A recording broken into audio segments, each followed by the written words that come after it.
Hi, everyone. Welcome to our open mic variety night. It's Shell, like a seashell from Coffee Talk with Shell, where there's always variety in life. I know I normally host my podcast live on Sunday nights, but during this pandemic, it's been kind of interesting to go on to Zoom and meet wonderful people like right here that we have with each of you. So we are going to do a mix of possibly poetry, music, comedy, what have you. And it'll be posted on, if you're listening to the audio, you can also watch on YouTube and vice versa. So we're going to start off the night with Brim4Peace, also known as Brenda G. Stanley. Okay. All right. Thank you, Shell. Glad to be here. I'm Brim4Peace, and I have a poem called Living and Loving. It's from my book. This is Your Year of Jubilee. This is my second book. It's on Amazon. But one of the feature poems in this book is Living and Loving. And living and loving is about taking a mental vacay every now and then. And I want you to come with me. I'm going to play some background music. I'm ready. Let's go. I'm very sure called I Like It. Head up for Brim4Peace. Brenda G. Stanley. I got tongue-tied. I'm sorry. Living and loving. Taking a mental vacay every now and then. Won't you come with me? Today I decided to spend more time living and loving myself like the bamboo whose bottom is shining like a crimson moon, exposing her natural beauty. It doesn't matter who laughs or thinks otherwise. It is her glorious bottom, and she's not ashamed. I decided not to live in shame of my voluptuous body, nor the moves that embellish my pecan-tan skin. I am going to strut like a flamboyant peacock just because I am alive. Today I decided to leave the debates for the debate team because I want to talk about love and life. It makes me so high, I want to kiss the sky.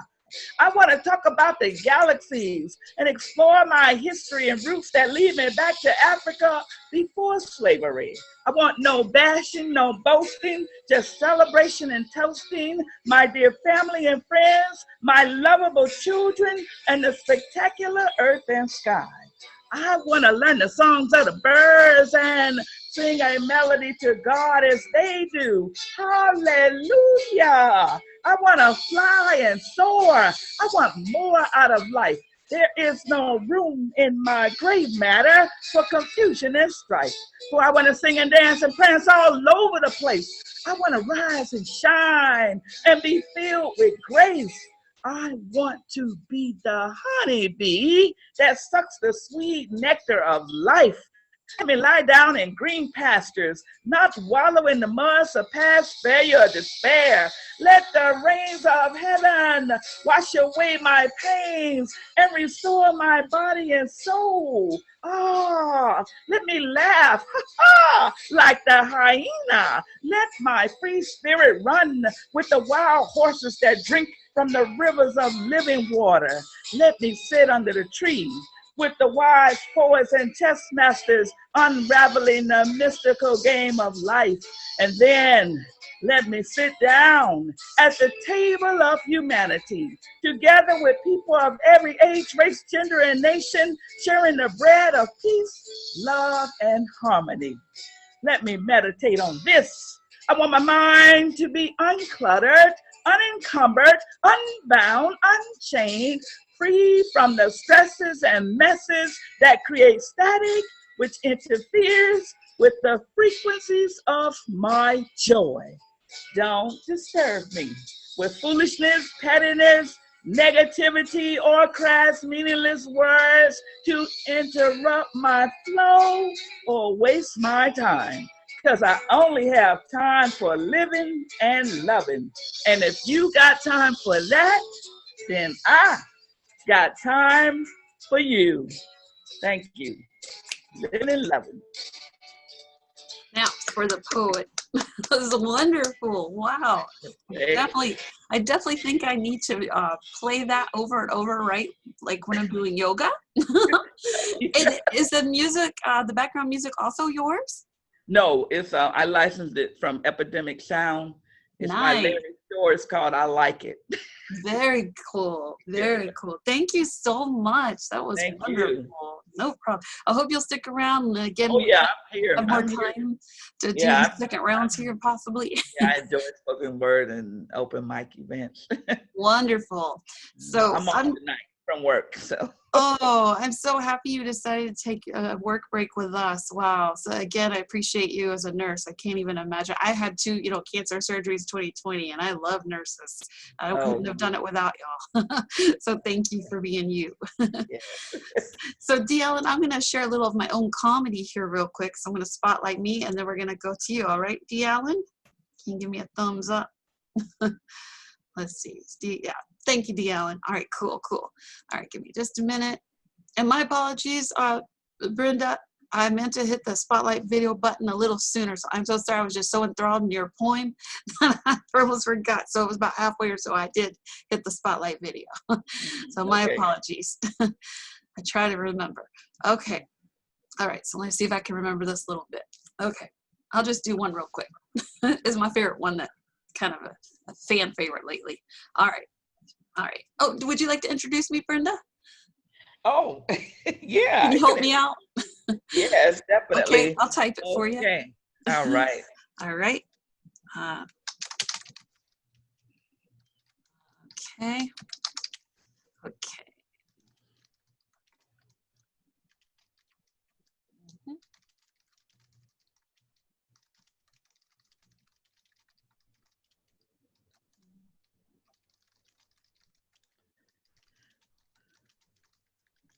Okay, can you see it? Okay, yeah, I see it. Okay. I just thought for fun. I don't normally ask someone to introduce me on my open mics, but why not?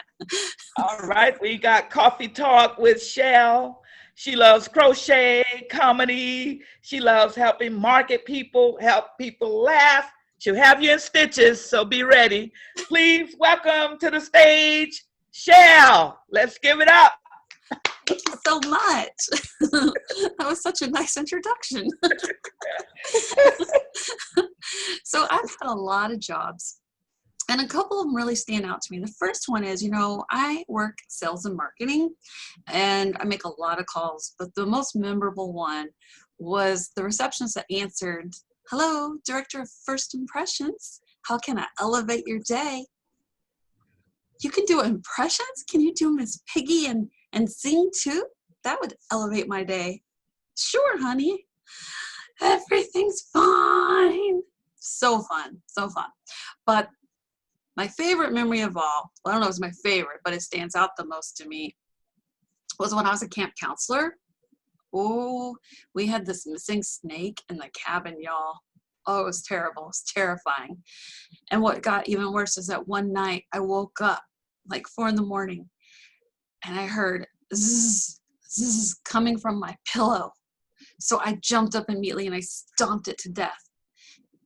And then my pager fell out. Y'all remember pagers before cell phones? Turned out it was my ex-boyfriend. Yeah, it was a snake after all. You see, I slithered my way to escape from that breakup and went off to camp, and this boa constrictor still tried to find a way back into my life. Ain't having it. Anyway, I'm Shell. That's my time. Thanks so much. All right, moving on to, thank you for the applause. I can't hear, but I see it. If you watch a YouTube video, there is proof that someone did laugh and clapped. It's all good. It's been a challenge for us comedians on Zoom these days. Anyway, Dee Allen, would you like me to introduce you?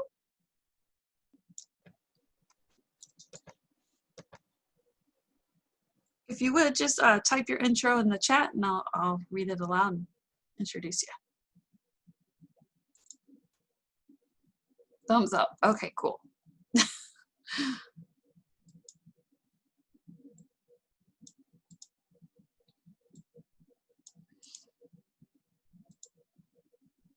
All right, and while we're waiting on Dee Allen to do that, oh, actually, we don't have to wait much longer. There we go. All right, I'll share another joke or song or something later, maybe a poem, probably a poem later. All right, and now from Oakland, California, welcome, Dee Allen.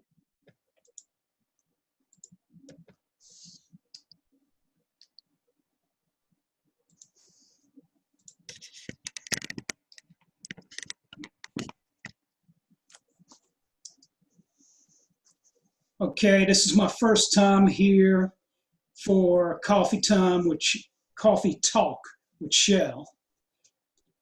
And before I go into this, can any of y'all hear me okay? Either throw the thumbs up emoticon or give the thumbs up in person. Go.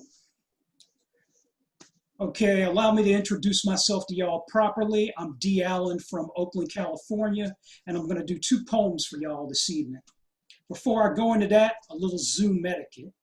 If you like what you hear coming from me today, you can respond by leaving your comments in chat, sending me a private message through chat, or use the reactions button for hands clapping, thumbs up, or if you totally dig the piece I just did, the red heart for love. Now, the 2 pieces I'm about to do come out of my new book, Elohi Unitsi, Poems, 2013 to 2018, released on Earth Day 2020. The book is separated into 3 sections. I'm only going to be reading 2 poems from 2 sections, 1 each. The first one is deeply personal and autobiographical. From section 1 in the book entitled Harm to Nature, from pages 10 and 11, this is called Conundrum. As a twiggy little boy of 9, I was so curious about the bumblebees hovering over blood red roses, flesh pink roses, bushes filled with pale yellow honeysuckles that grew in my grandmother's yard. So curious when I reached out to touch one, that bumblebee stung me with its needle-like tail, leaving behind a mark swollen red, painful on the caramel brown of my arm. Never touched another one since. There were so many bumblebees back then, practically in swarms. Every spring, pollination time.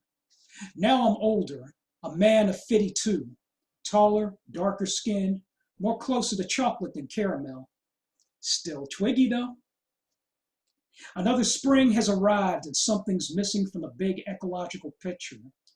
Absence leaves behind a mark, a conundrum. Where have all the bumblebees gone? I hear different styles of music, but no distinctive droning buzz fills my ears. I see all manners of insects fly in the air, but no visible sign of the little pollinators paying any visits to East Oakland's roses.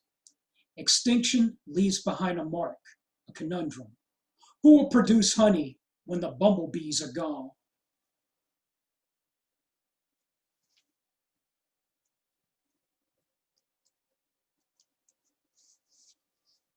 And that first poem was called Conundrum, my personal rumination on the slow disappearance of bees from the world in the past 5 or 6 years. When I first wrote that poem in 2015, I would see a dozen bumblebees at most.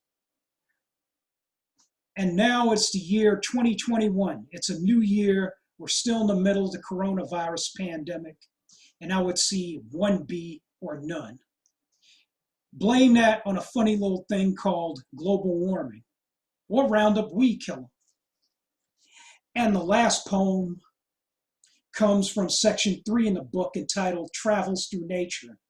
And these are poems based on my travels through different green places. From pages 44 and 45 in the book, and this is an ode of sorts. This is called Guardians. They stand watch over everything precious that thrived in moist shadows and passed beneath them. Coastal redwoods, towering, supremely thick, rust-colored specimens of wood with 12-inch bark, giant elders, guardians of groves. At first glance, intimidating looking, yet inviting, maintained a steady vigil 1,000 years or less. Some humans rightfully saw fit to preserve these ancient watchers of life. When they wandered through one of the groves, William and Elizabeth Kent witnessed still, unspoiled botanical beauty, vowed its protection from the logger saw's ripping touch, and gave it John Muir's name. verdant patches of three-leaf clovers, sprawling coils of fern, tall, slender Douglas fir trees trying hard to imitate their mightier redwood cousins. Hungry squirrels scamper the dirt floor on a foraging trip. A craving for acorns fallen or on a branch needs sating. Lean little trickle of water running down an extensive ditch toward Mount Tamalpais Way. Sorry masquerade as a full Russian creek. The steady march of hikers, boots and sneakers treading new grooves into overworn trails, are offered protection and shade by the guardians in return.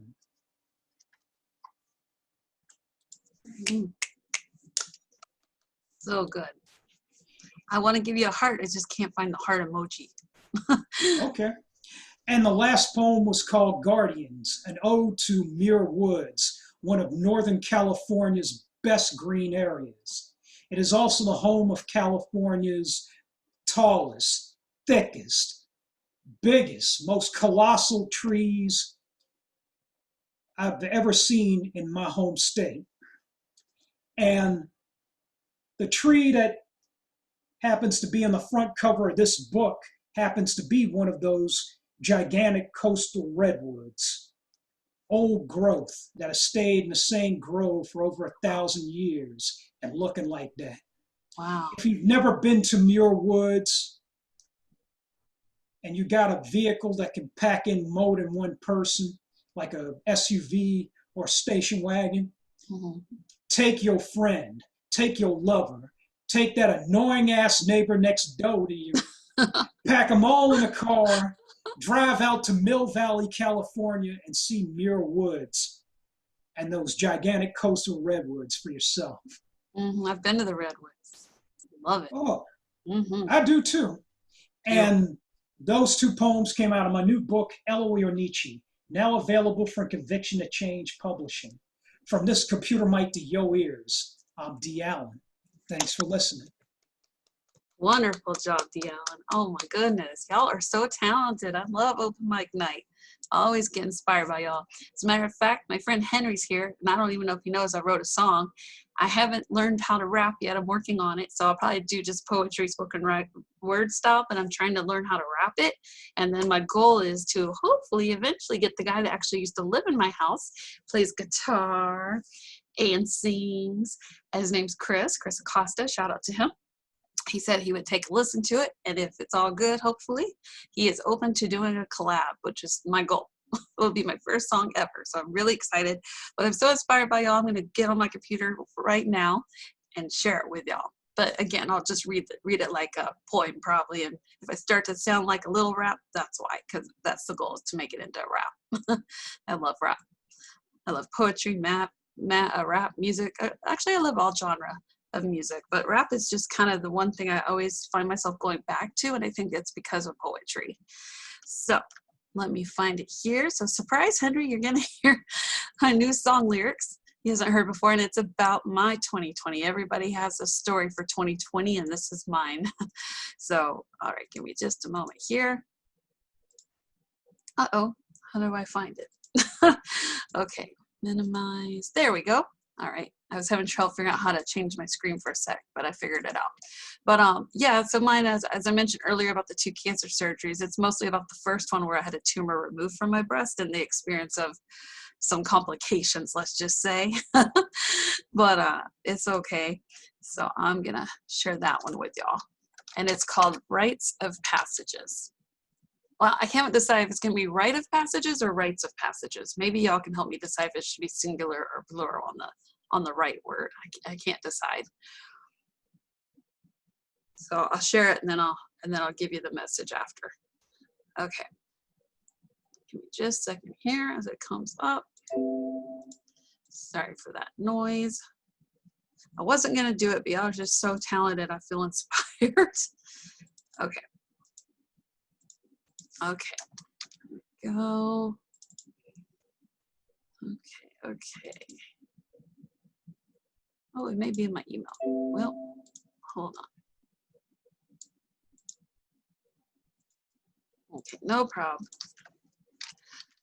All right, give me just a second. Henry, you sure you don't want to share a joke or anything tonight while I find my song lyrics? Paper, come on video. No, I'm just watching. Just watching. Are you on video right now? I can't see. No. Oh, okay. I'm changing screens for a sec. Okay, sorry. Sorry, y'all. I thought I could find the file more quickly, but I'm almost there, I promise. I have a songwriting file. It's just in my email, not on my computer. There we go. It's good to have folders and files. Okay. All right. So, Henry, you want to introduce me as Seashell, the poet and rapper?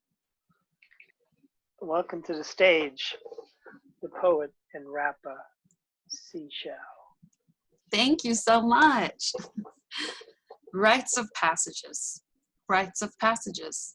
From a flu shot to a blood clot. In between, that's with a test for COVID-19. Afterthought. Let's go from my pre-op to my surgery, shall we? Radiologist hit a blood vessel to put the marker on my tumor. Oh no, sorry. But I forgave her. Didn't foresee the issues that a hematoma would bring. As my surgeon had to drain the blood just to perform my surgery, quite frustrating indeed. Images, damages, feeling limited, trying to be limitless. Rites of passages. All these challenges and imbalances, let me turn them into advantages. Rites of passages. Rites of passages. And now that brings me to the recovery. 2 weeks post-op turned into 2 months of why is it taking so long for you to heal up? And no one understanding but me. Needed armory for my surgery. Internally, a return journey until recovery, rediscovery, rites of passages. Reaching out to me, praying, loving, overwhelmed, but hoping those who are struggling now asking me for my cheerleading. Rites of passages. Rites of passages. That's all. So I wrote that because my message is that at the very end is really the message, right? At the very end about my cheerleading. As soon as I decided, when I first got diagnosed, I didn't tell Saul, only my husband. I didn't tell anyone. And I was really scared to tell people because I knew all these questions would come up. And I was like, I don't know if I'm ready for it. And once I opened up, everyone else opened up. I know so many things I'd never imagined, you know, when you know that, like, when you see someone and you know someone's probably got a story, but you don't know it. I felt like I learned so many people's stories. I got so many messages and calls and texts, and I still do, even yesterday. Hey, Shell, just want you to know I've had cancer the last 2 years. Hey, Shell, just want you to know my brother died, but nobody knows yet. It's like everybody feels like they can open up a little more when they know that you've gone through something so serious too. When you're facing life or death situation, you know, like COVID-19, I think a lot of us have become more vulnerable. Oh, okay. So I'm sorry. Thank you, Brim4Peace. So I will pass the mic now. Did I go over my time? I'm so sorry. As the host, I'm very embarrassed about that. But anyway, that's the message. So, oh, I thought you were saying I need to. It gives others the pace. What I mean is you pass the mic to other people. You know, it's like, you know, once one person comes up and breaks the ice, and then other people feel you give them the power to speak and. Oh yeah. You mean metaphorically? I thought you meant literally. Like you said, other people know. Like other people were saying, "Let me tell you my story." You opened it up. Yeah, that's beautiful. I appreciate that. I'm sorry I misunderstood. I was like, but we do have a little more time. We could do at least, I'll give you and Dee Allen each in one more round if y'all would like. I would love to hear more. Henry, you got time? Like 15 more minutes? Yeah. Okay. Yeah. Okay, You're awesome. trying to inspire me. Well, thank you. You're the nurse. I might have to try to do my little rap poem. Well, if anyone's inspiring, you're inspiring me because you're the nurse. I guess we help each other. Yeah, I like when patients tell their stories. I love it. I love it. Oh, that means a lot. I'm really glad to say I have never written a song before. I just only done poetry again. That's why I'm trying to learn rap and turn it to a song. But, oh, wow. Thank you, Dee Allen. If I may read this and share this on my podcast real quick here. Dee Allen is also sharing, like Brenda just shared. So Dee Allen's saying also from what I just said, y'all, he's saying that happened to him when, I'm sorry. May I share that? I'm sorry. You sent it to me privately. I'm sorry. Yes. Yeah, go ahead and share it to the Oh, that means a lot. Okay, and then Brenda, we'll have you perform next. I'm sorry, but I think it's important to share. Take your time. I like that. Oh, y'all are so kind. I love open mic night. You see why I love doing open mic night, Henry? It's so fun. So Dee Allen just sent me a message, y'all, and he shared that. He says that happened to him when he performed a personal and political poem about police harassment at a nightclub in March of 1994. He said after I did it before a club of 300 people, folks came up to me and started telling me their own stories of police harassment and racial profiling. Wow, that took a lot of courage for you to share your own story too, you know. Wow, 300 people, that's amazing. Oh, no doubt. That incident, and here's the funny thing about that incident. It took place in broad daylight. Oh, I was going into my job. I worked at a restaurant at the time. The gates were closed and I was waiting for the boss. But all of a sudden, these 3 squad cars, these police cars surrounded me and started frisking my person. Oh. And there were officers looking into my tote bag without my permission. Wow. And they were giving me the 3rd degree. They thought I was going to go in and break into the place and steal shit. Oh my gosh, you were a performer. Yeah, but I was a restaurant worker during the day. Wow. Long story short, the cops left without an apology except for the words, "He's clean." Oh. And then they drove off. And I felt traumatized by that. Well, I can only imagine. I can't imagine, actually. I went home, tried to take a nap, but that same incident replayed itself in my head. And I woke up and I felt like I'm going to be haunted by this shit for the rest of my life. Oh. And I had to make a choice to either do that or write it down on paper. And I decided to write it down on paper. And it resulted in a poem called Under Suspicion, which is in my first book. Wow. Maybe you could perform it after Brenda goes next, and then we'll end the night with your performance, okay? All right. Thank you so much for sharing it again. I'm so sorry that happened to you, but I'm so glad that you found a way, you know, I always say creativity is the best therapy, and for me it's comedy, music, poetry, and I'm just so happy that you do write and you do share, so thank you so much. And Brenda, are you ready? Oh, I can't hear you. Okay, I'm ready. Okay. Oops, hold on. Hold on. Hold on. Hold on. How do I click help? Can you hear me? Because I can't hear you because I think I accidentally clicked it. There we go. I'm sorry about that. Okay, perfect. Let me make sure I spotlight. All right. Okay. All right, I changed my mind. I'm going to do a poem for you because you have such a wonderful spirit. Cry. And this poem is called I Am Still Me. These are the breasts where my firstborn nestled and suckled the milk and honey that flowed, nourishing her body and soothing her soul. These are the breasts where the love of my life gently caressed, a symbol of my womanhood, a mark of beauty, a part of me that budded like the petals of a rose. These are the breasts that made me look so elegant in my silk blouse and even in my old t-shirt. I now look at them, these breasts that never reached the age of sagging.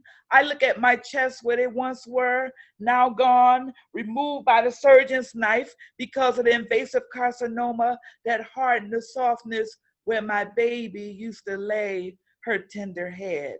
A scar is there where they once were. My breasts are gone, but I am still here. And my daughter can still lay her head here when she wants to reveal to me her heart. I am still her mother. I am still an aunt, a sister, a wife, a girlfriend, a grandmother. My heart still beats strong because though cancer took away my breasts, it could not take away my love, my self-worth, my joy, nor my purpose. For I can still give, and I am still me, but stronger, happier, and whole in a special way. My breasts, a symbol of my femininity now gone, but I am still here. And I am still feminine, still beautiful, still sensual, still lovable, because I am still me. gosh, I'll probably be crying after this. I'm trying to hold back right now. I don't like to cry in front of people. And we'll tell you, that was amazing. Is that in your book? Yes, it is. Oh my gosh. See, I believe in fate. I believe in signs and fate, all that good stuff. Like, I tell you my story, you tell me yours. You're a nurse. I was a patient. I'm trying not to be a patient anymore, by the way. Brenda. Just patient, like patient time-wise, but not medical. Yeah. Anyway, trying to be funny there, just not cry. But that was amazing. Oh my gosh, that is amazing. I mean, Thank you for sharing your patient story. I love it. oh, thank you. It all comes together, doesn't it? Yes, That's it does. amazing. Thank you again so much. Thank you. And Dee Allen, did you decide to share that appointment I asked about that goes with your story? Yeah, I'm going to. Oh, good. Wonderful. Now, if you could spotlight me one more time. Yes, sir. Thank you for reminding me. All right. And this is my last poem for the evening before I go on to yet another open mic elsewhere. This is the piece that Shell asked for. This is from my very first book, Boneyard, Poems and Songs of African Struggle and Survival in the U.S. I like that. I love the title. Well, my editor suggested that one from my old publisher, Poe Press. And this is from pages 10 and 11 in the book, based on actual events, which I described earlier. This is called Under Suspicion.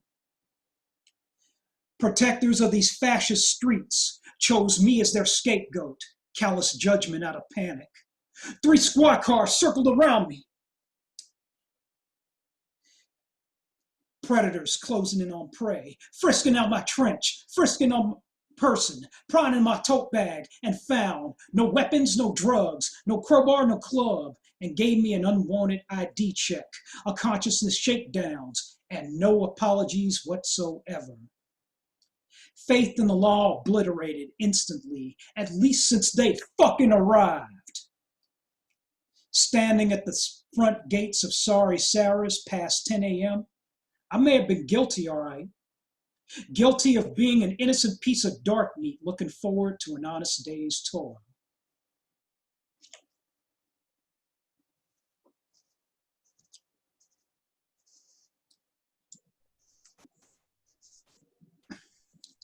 And that poem was called Under Suspicion, written on March 20th, 1994, the day it happened.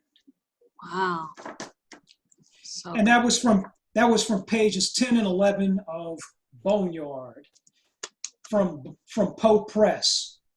It is regrettably out of print. I would love to get this book back in print someday. Oh, please do. It's so important, such an important message to continue on. I hope you do. Thank you. Thank you so much for sharing. I hope you come back. I'll be doing this at least once a month, but if I start feeling better sooner than once a week is my goal again. Thank you for giving this old black man's poetry a chance. That's well worth hearing. Anytime, Dee Allen. You have talent. Thank you again. I hope to see you again next time. And we have about 5 minutes left. Henry, you sure you don't want to share a joke? Henry? Earth to Henry. Yeah, I'm here. I'm good. You're good. Okay. Henry's Okay. not usually shy like that. Henry and I are both comedians, so I thought he might want to share. So on that note, if anyone is watching or listening, Henry and I will be starting a different open mic that is stand-up comedy only on February 12th. Just look up the joke feedback sessions on Eventbrite, because we also do weekly on Wednesdays, weekly comedy writing sessions, and we have decided to challenge ourselves, right, Henry, and add our own stand-up comedy only open mic. I'm a little nervous about it, but it'll be fun. So in the meantime, but I will continue to do my open mic variety night for my podcast. And the other will also be recorded for my podcast too, when we do the stand-up one on February 12th and once a month. But again, this is Coffee Talk with Shell, where there's always Friday in life. Brenda, would you like to say anything to anyone listening before we wrap up? I would like to say to Dee, with him telling his story, you know what I thought would be so cool? if all of the young Black men that are, wrongly profiled and harassed, I wish they could put on a show for police. That's a Just great idea. Yeah. because when he was saying that, it's like you could Wow. kind of feel how he felt. I think sometimes people kind of got in touch with, and I'm not knocking police or anything. My sister's a police chief. Right, sure. But I think people got to hear the arts always help us. I mean, we can be as intellectual as we want to be, but it's the arts that bring us together and help us to understand our humanity more. Definitely. I mean, everyone know at one time or another has said something like that. One movie changed my life, or that song, or poem, or something. So that is a wonderful, beautiful idea. I hope it connects our humanity. It connects us. Yes. Well, I will try to send a message. Maybe I can connect you and Dee Allen for later to talk, because I think you should definitely talk to him about that idea and present it. It's a beautiful idea. Well, Henry, I appreciate you being our audience member tonight, and to those who may have actually tried to join, and I had to log on late because we had a storm here and I couldn't get through sooner, and I'm really sorry again to all of those people. I hope you'll come back. So I think we had at least 8 people signed up to perform tonight altogether. So my apologies. I hate missing anyone, especially open mic night, because I love everyone and seeing everyone's talent. It's such a joy to share and watch. So I will wrap up and say thank you again to Brenda Stanley, also known as Brim4Peace. And again, tell us the name of your book. This is Your Year of Jubilee. Living and loving. I love that title. That's right. And again, thanks to Dee Allen. I know he had to go just a moment ago, a little early. And thank you again, Henry. Oh, and thanks to Evil Dave, who was with us, I think, the first 5 minutes. I think we lost him a little early. Maybe he had a storm too. I don't know. I hope he's doing okay. But thank you all again. And I hope everyone will keep tuning in to Coffee Talk with Shell, where there's always variety in life. Love and peace. This is Shell. Good night. Okay, hold on. Oh, thank y'all again, and I'm gonna stop recording now.